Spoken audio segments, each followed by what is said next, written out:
thank you guys. It has been seamless and sensational at the 6th edition of Nigerian Fintech Week, navigating to next normal. When you hear about this navigating to next normal, if you know that we are talking about emerging technology, but we're gonna get it. We have the president of Fintech Association of Nigeria, so he's gonna tell us more about: is it really navigating? Is it in the emerging technology, or is there something else we are looking at? So thank you very much, sir. Can you tell us, introduce yourself? Can you tell us your name more and your more accolades? So we proceed to the Fintech Week. Okay, good morning or afternoon, as the case may be. My name is Bajomo. I'm the president of Fintechngr, and I've spent most of my life in financial services, fintech, technology, products, leadership as well. Wow. So I'm very, very happy to be here today. Wow, thank you very much, sir. So this is the 6th edition of the Nigerian Fintech Week. How is it? Was your anticipation exceeded? Yes, we're very excited to be here, and we're very excited about how fintechs have developed and emerged in Nigeria. You know, if you cast yourself back about 6-7 years ago, only about $53 million came into Nigeria in terms of foreign direct investment in fintechs. Last year we got 1.37 billion, which is the largest in Africa. And we're hoping that this year would at least meet the same, even though there are a lot of challenges this year. The Russian war, the high inflation, and all of that means that investors have other places to put their money, rather than investing per se in fintech. But we're still very hopeful. This event is extremely interesting. We have over 80 speakers, and these are real people, real fintech founders, CEOs, people who have been on the grind, who know the stuff. So you're not just coming here to hear, you're coming to learn, execute, raise the bar, improve your ideas, and more importantly, network. Meet with people, see what's going on, and refine your own ideas as well. Thank you very much, sir.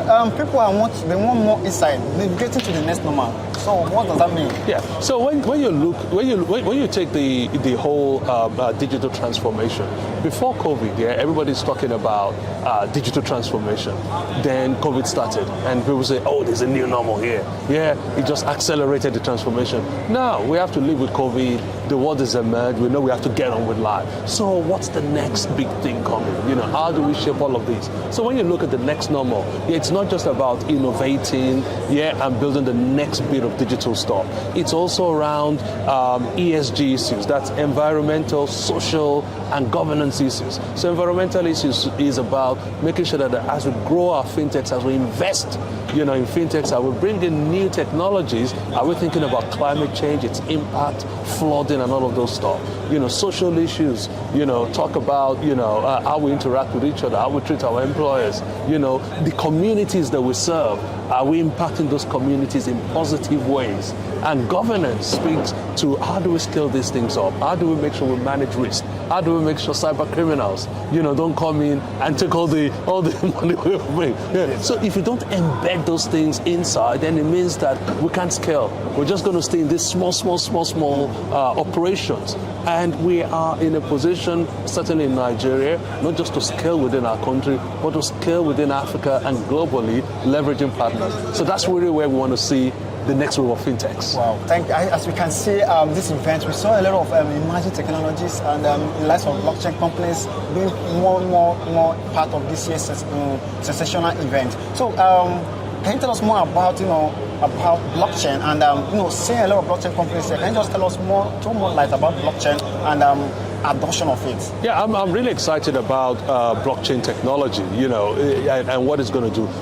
We had a panel this morning which talked about Web3 and DeFi, that's decentralized finance. If you're looking at the next generation of web applications, we're moving away from centralized web applications, HTML and all of those kind of stuff, into Web3, which is about blockchain right in the heart of it, really. So blockchain facilitates smart contracts, that create all sorts of possibilities. So you can now start seeing how you can now start, really expanding and taking more control, for if you like, the end users participating, So if you have an asset that is on blockchain and somebody wants to lend it, you can lend it yourself at the rate you want to lend it, as long as you trust the partner. You don't have to go through an institution. Today you have to go to a bank or a central point, to do that kind of service. In the next generation of web applications, underpinned by blockchain, those are the kind of stuff you'll be doing.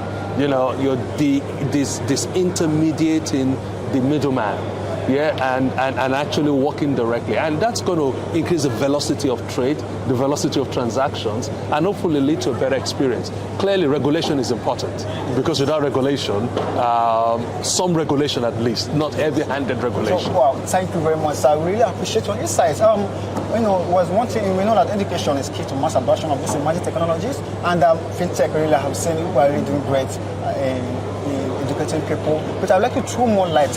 What other ways Fintech Nigeria are doing in terms of training youth about these emerging technologies? The fundamental thing is that in terms of education, we have different categories of users.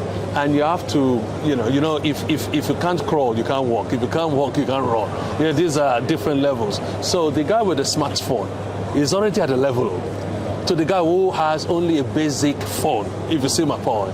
So the education you target at the guy with the smartphone is and the services that you can offer at that platform is very different from the education and services you can offer at a lower level, if you see my point. So the education has to be targeted based on products, based on communities that you're going to.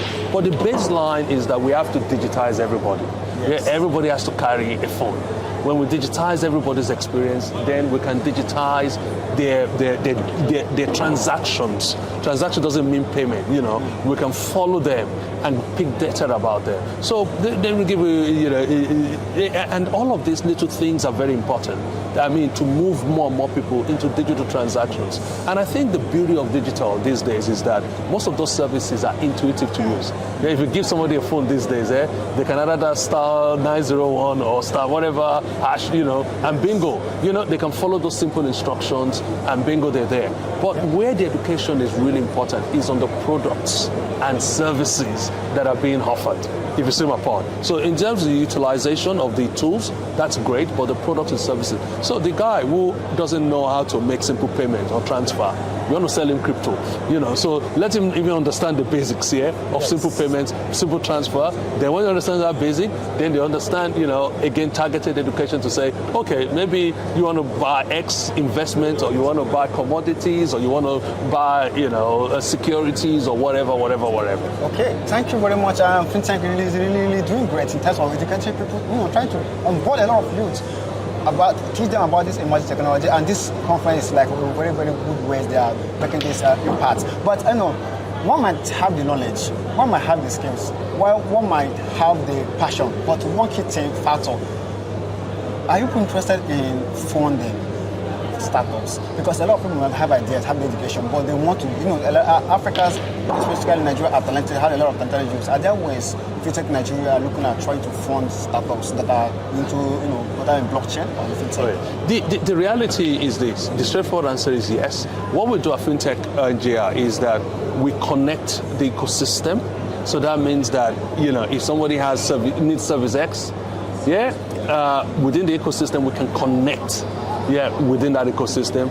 And once you're in that ecosystem, we accelerate the development. So if you then need, to scale up and you need links in terms of scaling up your service, we accelerate that. Then we advocate. So an advocacy means that if we need new legislation, or we think a legislation is a bit heavy-handed, or there needs to be more balance, and we have to discuss this with more ideas and more people on the table, then we'll do that as well. Wow. So what I would recommend to aspiring youth is that the first baseline is get educated. There's so much material out there today. go and learn coding, but don't just learn it because you want to make money. Learn it because you want to pursue your profession. You want to be the best that can ever be. So that's part one of it. Part two is that not everybody here is going to be a founder. Not everybody is going to own their business. You can still make a decent living, and you can make a huge impact being a professional, selling your skills to other people. Are you with me? To build applications, and solutions and products and all of that stuff. So you can still have a huge impact in that space. So don't just pursue the founder route, pursue building a career as well, because the opportunities are there. Wow, thank you very much. If you allow me, we'll keep on going. But before we draw the question of this interview session with Bajomo, who is the president of Fintech Association of Nigeria. Lastly, Fintech has been growing. It's now currently the largest Fintech gathering. This conference has been the largest Fintech gathering in Africa. And two questions will come out from this. How have you guys achieved this feat? And there's a lot of companies, not only in Nigeria, other companies that want to be part of you guys. So how do someone be part of Fintech Nigeria? Companies in Nigeria and companies that are outside Nigeria? We welcome everyone to be part. We have different categories of membership. We have corporate memberships. We have, individual memberships. We even have student membership as well. So it's across the board. We have well over 300 members at the moment. That's the largest by far. And we have quarterly events where, we bring in speakers as well, within the industry. So if there's any major concern or topic or trend, we find the best people and we connect, via social gathering once every 3 months as well. So we have, and our members are international. We have some of those big names internationally as well. Because like for example, I have a company in Dubai, and I'm very keen in Africa. I'm interested in Nigeria. How can someone be part of Fintech Nigeria? So so just go on our website, Fintechngr. Just Google it, Fintechngr.org, and you'll find it there. All the information is there to jump in there. Wow, thank you very much. We'll draw the curtain of today's session, and believe me, it has been sensational with the Bajomo, the president of Fintech Association of Nigeria, and the summit has been so great. So thank you very much, sir. I should thank you for the energy and for making this thing happen. Thank you very much. So keep watching Coin News Extra, your leading blockchain, and to connect TV in Africa. So bye for now. Bye.